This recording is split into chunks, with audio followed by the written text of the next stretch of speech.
அபிஷேகம் நடத்து.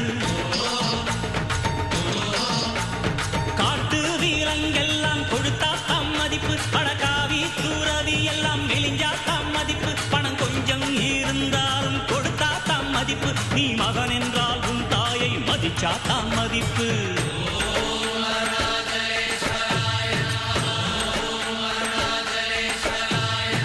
தனக்கென வாழ்பவன் இருக்கையில் இறக்கிறான், பிறக்கென வாழ்ந்தவன் இறந்துமே இருக்கிறான். உன்னை விடவும் எனக்கு வேறு உறவு இல்லையடா, என்னை என்றும் வாழ வைக்கும் தெய்வம் தெய்வம் நீயடா. அதாண்டா இதாண்டா அருணாச்சலம் நான் தாண்டா, அன்னை தமிழ்நாட்டுல நான் அனைவருக்கும் சொந்தண்டா.